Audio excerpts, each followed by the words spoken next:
well, a lot of people think this man is a future UFC champion. I'm not going to go that far just yet, but in terms of putting together a modern-day mixed martial arts athlete into one package, this kid can do it all. Yeah, because you watch what you say. Guys like me will just scream, this guy's a future champion, but your word holds value, so you won't do that. But every now and again, there comes a guy that seems to have it.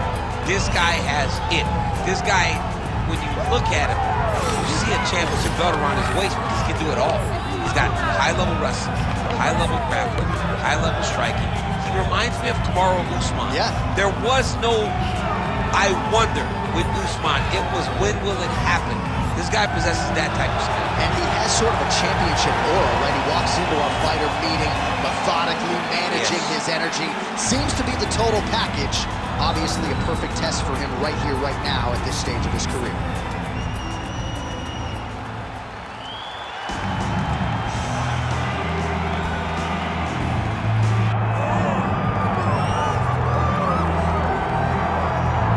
All right, so here's the former UFC flyweight champion, Brandon Moreno, and of course the night DC made his debut on the cans on the UFC telecast in 2016.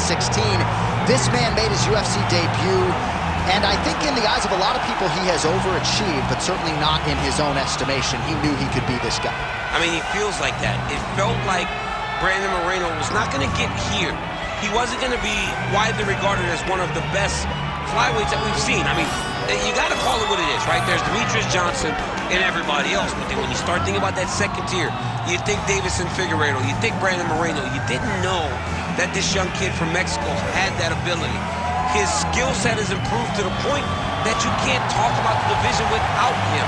He's been a tremendous story, and I've been so lucky to watch it. Let's see if he can add to that tonight as he steps back into the octagon. And when in doubt, you may want to bet on the Mexican fighter, right? He is a Mexican savage. The heart was on full display against Kai Kara-France and throughout his UFC tenure thus far.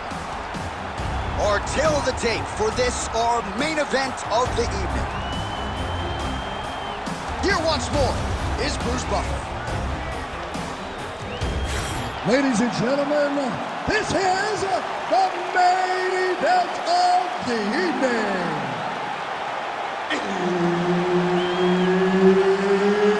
It's time! 5 rounds in the UFC flyweight division. Introducing first, fighting out of the blue corner, Amir, the Prince Albazi!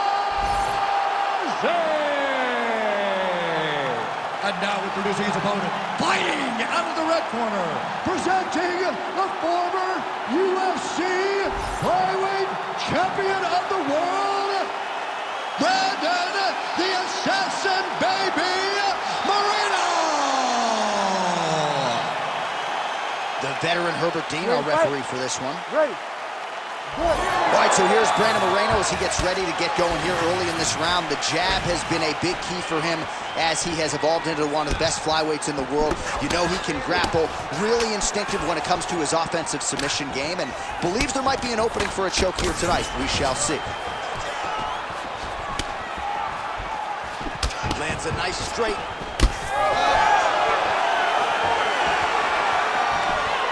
Right hook attempt, that's a miss.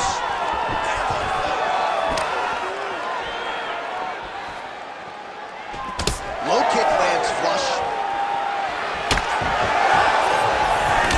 How good is this action about a minute in? I think I'm gassing out just watching this thing.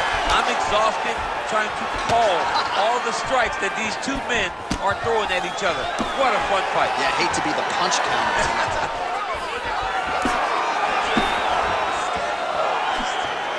Massive head kick. Tries to mix in a takedown here. Just over 3 minutes to go in our first round.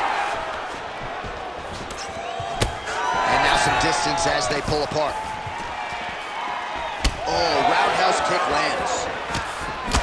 Huge strike lands there, DC. He landed that massive shot. Now he needs to try to find the next shot, the follow-up shot that will finish the fight.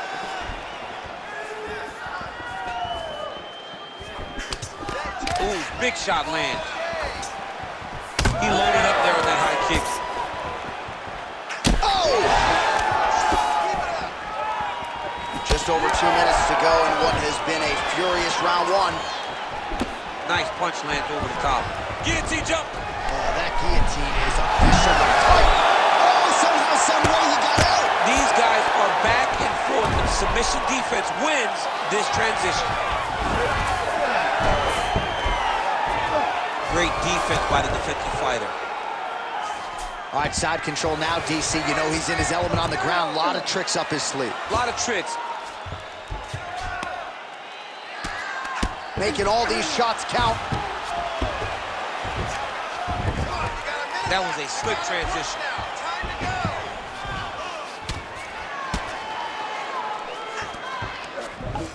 Oh, nicely done there as he escapes back to his feet.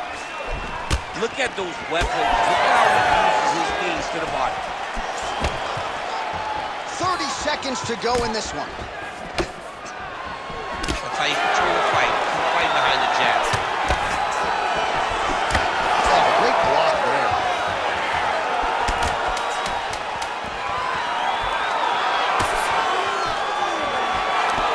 All right. 5 minutes in the books. Everything is going good, okay?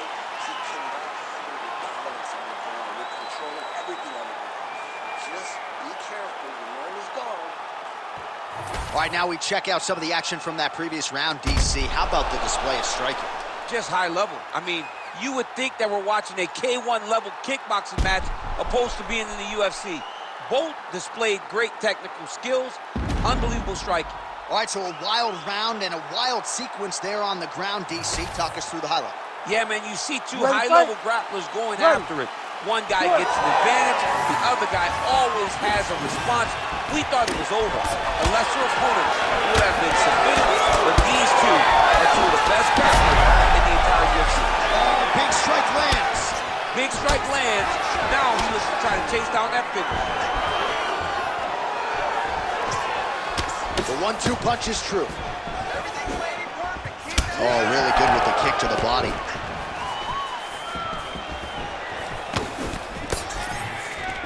Single collar tie now. That's a perfect scoop. How about the ankle pick there? Well, if the single leg, the double leg's not working, go deep into the well, and the ankle pick was there for him there. Boy, you got to keep digging into that toolbox. He has so many different attacks. We saw that right now with that beautiful ankle pick. Good jab.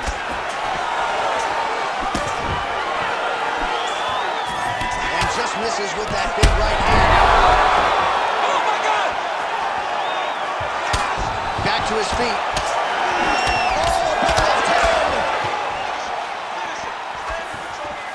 All right, well, good news is he rocked him. Bad news is he wasn't able to finish the job, and now his opponent's back in the fight. I mean, you don't get those opportunities very often. You got to take full advantage of them when they're presented to you. Well, he was a little bit lackluster in round one. You can't say the same here in this second round. He is really his opponent in a lot of trouble now. That was Cain Velasquez's punch of choice. Every time he lands that overhand right, he hurt people bad. And this guy has back and forth. These two guys are trading huge shots. Oh, big left hook there. He's hurt now. Missed up. Oh, another one. Oh! Oh, he gets back up, but barely. Look how wobbly he is. Oh, huge left. 90 seconds now in round two. Oh, that shot cut him. Yeah, it did. You know, you don't expect it. Sometimes the cuts happen when you least expect it. He's hurt bad. Oh, you got to start to look to finish him now. Oh, now working the body with the elbow. I'll buy it. Getting him on here.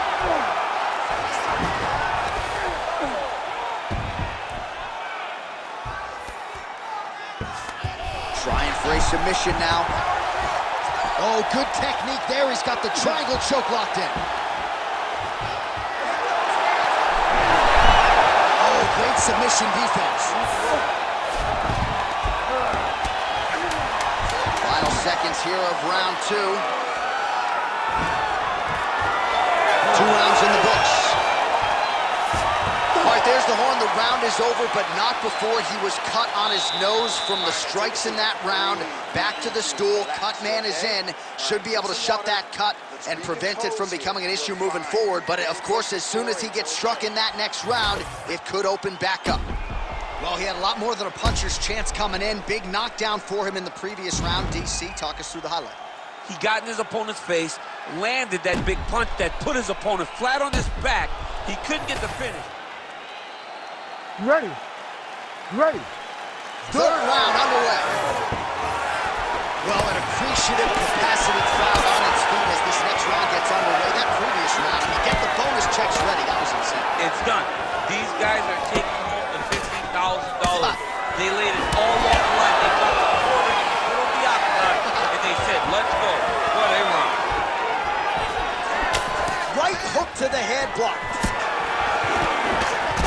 Well, we may have the best cut men and women in the business, but I'm not sure they're going to be able to do much with that cut. It continues to widen with every passing strike. And you're fighting a great fighter. It's hard to deal with the damage of the cut while dealing with the level of the fighter in front of you. Right now, you've got to do something different to try and change the way that this fight is playing out. Well, DC, headgear's not allowed, but he has raised the hands, and he's doing a nice job protecting the jump.